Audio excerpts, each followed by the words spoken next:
ఆ నలుగురు వ్యాపారంలో నేను బయటకు వచ్చేసాను. నేను లేను, కోవిడ్ ఆ టైంలోనే బయటకు వచ్చేసాను.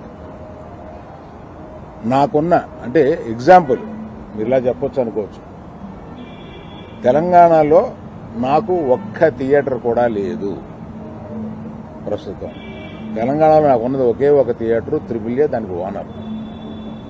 కనుక నా దగ్గర ఒక్క థియేటర్ కూడా లీజులో లేదు. ఆంధ్రాలో కూడా అన్నీ వదిలేసుకుంటా వచ్చేసి నా దగ్గర మొత్తం 1500 థియేటర్లు ఆంధ్రాలో ఉంటే, అదే మొత్తం తెలుగు రాష్ట్రాల్లో ఉంటే నా దగ్గర 15 లోపు ఉన్నాయి. అన్నీ వదిలేసుకుంటారాగా అవి కూడా మా స్టాఫ్ తోటి లీజులు అయిపోయిన తర్వాత ఎప్పుడు లీజులు రెన్యూ చేయకండి వీటిని అని చెప్పాను. కనుక నా దగ్గర ఆ థియేటర్లు లేవు. ఎందువల్ల నన్ను అంటే పాత అలవాటు కొద్దీ అందరూ నన్ను ఆ నలుగురులో అదేదో ఫోటోలు వేయడానికి మాది బాగుంటాయి కనుక అందరు పెద్దల ఫోటోలు వేస్తా విమర్శకు బాగుంటుంది కనుక కొంచెం అలా విమర్శిస్తున్నారు. నేను దయచేసి మీడియా మిత్రులను అడిగేది ఏంటంటే, ఆ నలుగురు అని వేసేటప్పుడు నన్ను కలపకండి. నేను లేను, ఆ వ్యాపారంలో లేను, నేను అన్నీ వదిలేశాను. 1500 థియేటర్లకి 15 మాత్రమే, 15 లోపే నా దగ్గర ఉన్నాయి.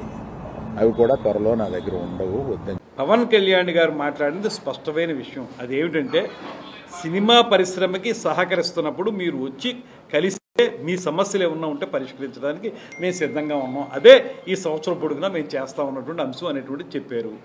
కలవాల్సిన అవసరం ఉందనేటువంటి మాట చెప్పారు. మేము చెప్పడం ఏంటి, ఇవాళ సినిమా ఇండస్ట్రీలో సుప్రసిద్ధ నిర్మాత అరవింద్ గారు కానీ ఇతరత్ర నిర్మాతలు కానీ వారు కూడా చెప్తున్న మాట ఏంటంటే, మీరు విన్నారు కదా, వారు చెప్పింది కూడా కలవాల్సి ఉంది, ఎందుకు కలవలేదు మాకు అర్థం కావట్లేదు. అది కలవకపోవటం అనేది ఇక వారి విజ్ఞతకు వదిలేసాం. అదే చెప్తున్నాం. అలా కలవలేదని ఏనాడైనా మేము సినిమా పరిశ్రమకు వ్యతిరేకంగా నిర్ణయాలు తీసుకున్నామా? మీరు ఒక మాట ఆలోచించండి. వెంటనే వారందరికీ కూడా ఒక మీటింగ్ పెట్టి మీకు సహకరిస్తాం, మా సినిమాటోగ్రఫీ మంత్రి మీకు సహకరిస్తాడనేటువంటి మాట చెప్పారు. తర్వాత నేను సినిమాటోగ్రఫీ మంత్రిగా వారందరికీ ఒక లేఖ రాశాను. మనందరం కూడి మీ సమస్య ఉంటే పరిష్కరిద్దాం అన్నటువంటి లేఖ ఛాంబర్ వారికి వాళ్ళందరికీ కూడా రాయడం జరిగింది.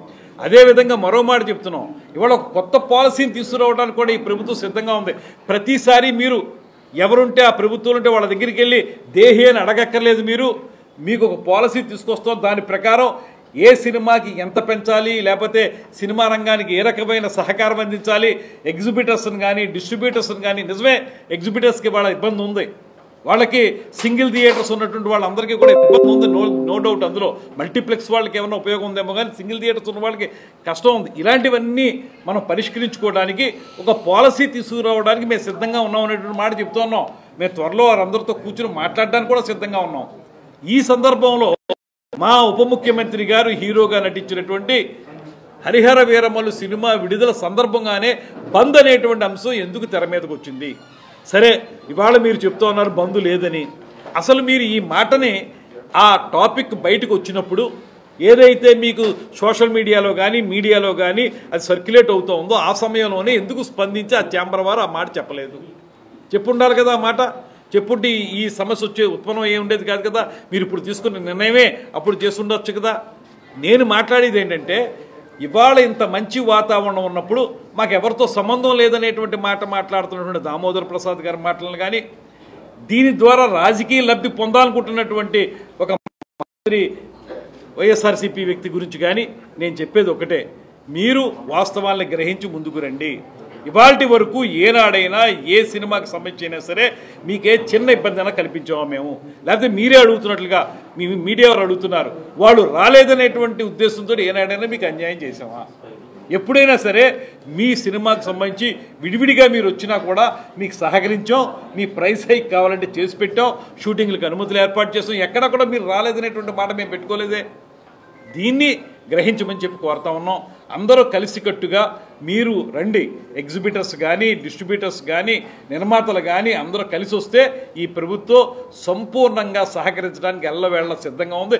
9 days నుంచి జరుగుతున్న ఒక సిచ్యువేషన్ని వాళ్ళు ఈరోజు కన్క్లూడ్ చేయడం చాలా హ్యాపీగా ఉంది. సో ఇది సినిమా ఇండస్ట్రీ తరపున, తెలుగు సినిమా ఇండస్ట్రీ తరపున ఒక నిర్మాత, ఒక డిస్ట్రిబ్యూటర్, ఒక ప్రొడ్యూసర్గా, ఒక దిల్ రాజు వారికి కృతజ్ఞతలు తెలియజేస్తున్నాను. ప్రొడ్యూసర్స్ మీటింగ్లో ఆ రోజు నేను పార్టిసిపేషన్ చేయడం జరిగింది.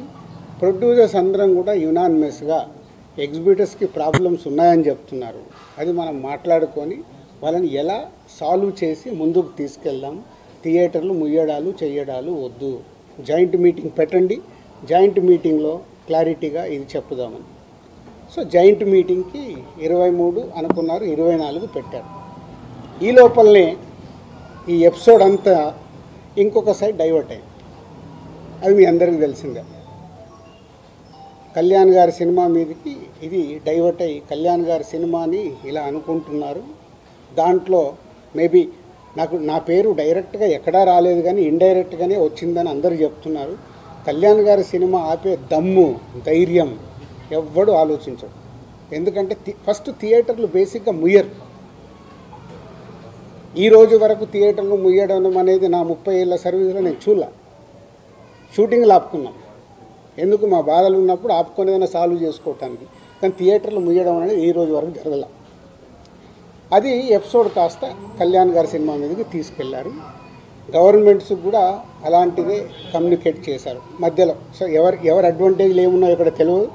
అడ్వాంటేజ్లు ఉన్న వాళ్ళు భయంతోనో భక్తితోనో కమ్యూనికేషన్ రాంగ్గా కమ్యూనికేట్ అయింది. సో అప్పుడు దుర్గేష్ గారు మినిస్టర్ నాతో మాట్లాడడం జరిగింది. ఆ రోజు కూడా నేను చెప్పాను, సార్ థియేటర్లు ముయ్యరు, అది జరిగింది, జాయింట్ మీటింగ్ ఉంది, ఈ జాయింట్ మీటింగ్లో క్లారిటీ వచ్చేస్తుంది. జాయింట్ మీటింగ్తో అందరూ యునానిమస్గా ఒప్పేసుకొని క్లోజ్ చేశారు. బట్ ఈ లోపలనే గవర్నమెంట్ సైడ్ నుంచి గవర్నమెంట్కి వెళ్ళిన కమ్యూనికేషన్ వల్ల థియేటర్లు ఇట్లా కళ్యాణ్ గారి సినిమాని ఇలా టార్గెట్ చేస్తున్నారు, ఇలా అనేది ఒక రాంగ్ కమ్యూనికేషన్ అని నేను అనుకుంటున్నాను. మరి అది వాళ్ళకి రాంగ్గా వెళ్ళిందా రైట్గా వెళ్ళిందా నాకు తెలియదు. But my point of views wrong కమ్యూనికేషన్తో కళ్యాణ్ గారి సినిమా మీదకి తీసుకెళ్ళారు. మే 30 అప్పటికే భైరవం అనౌన్స్ అయింది. జూన్ 5 కమల్ హాసన్ గారి సినిమా అనౌన్స్ అయింది. జూన్ 12 కళ్యాణ్ గారి సినిమా ఉంది. జూన్ 20 కుబేరా ఉంది. సో ఈ నెలంతా కంటిన్యూగా సినిమాలు ఉన్నాయి. అలాగే జూలై 4th మేము ముందు తమ్ముడు అనుకున్నాం, మన కింగ్డమ్ అనౌన్స్ చేశారు, దానికి మేము ఇంకా జూలైలో ఇంకో డేట్ చూస్తున్నాం. ఇలా జూన్, జూలై, ఆగస్ట్, సెప్టెంబర్ కంటిన్యూగా సినిమాల ఫ్లో ఉంది. ఈ టైంలో ఇండస్ట్రీని ఎలా మనం కాపాడుకోవాలి ఉన్న సినారియోలో ఏప్రిల్ మే అనేది is a main season for film industry. Total మనందరికీ తెలుసు ఏప్రిల్ మే టోటల్ థియేటర్లు మూతపడ్డాయి. మేబీ సినిమాలు సరైన సినిమాల్ని మనం ఆడియన్స్కి ఇవ్వక ఐపీఎల్ వల్ల ఏ కారణం చేతైనా ఏప్రిల్ మే అనే కీ సీజన్, సినిమా ఇండస్ట్రీకి కీ సీజన్, సినిమాలు లేక మూతపడుతూ ఉన్నాయి థియేటర్లు. ఇవన్నిటికీ పరిణామాలు ఎక్కడి నుంచి ఎక్కడికి వెళ్ళాయి, అసలు లోపల ఏముంది, బయటికి వచ్చింది ఏంటి. మన శాస్త్రం ఉంది. చిన్నప్పుడు సార్ నేను పాము చూశాను ఒక ఆయన అంటాడు, పక్క ఆయన వెళ్ళి అరే ఆడికి పాము కాదు పడిగిప్పిందట అంటాడు. ఇంకొక ఆయన మూడో మనిషి దగ్గరికి వెళ్ళి పడిగిప్పడం మీద బాబు కాటేయడానికి కూడా వచ్చిందట అంటాడు. యాక్చువల్ మొదట ఆయన చూసింది పామునే, పడగైంది, పడగకెళ్ళి కాటు. అంటే ముగ్గురు మనుషుల్లో ఎంత కమ్యూనికేషన్లో వెళ్తుంది. లోపల థియేటర్ వాళ్ళు ఈస్ట్ గోదావరిలో మొదలైంది. ఇప్పుడు ఆ ఈస్ట్ గోదావరి మొదలైన ఆయన మొన్న ఒక దాంట్లో ఇంటర్వ్యూ కూడా ఇచ్చాడు. ఆ వ్యక్తి ఇంటర్వ్యూ కూడా ఇచ్చాడు, ఏం జరుగుతుంది ఏంటి ఇండస్ట్రీలు అని. ఆ వ్యక్తి ఇప్పుడు తీసుకొచ్చి దాన్ని మొత్తము తెలంగాణకి కనెక్ట్ చేసేసాడు.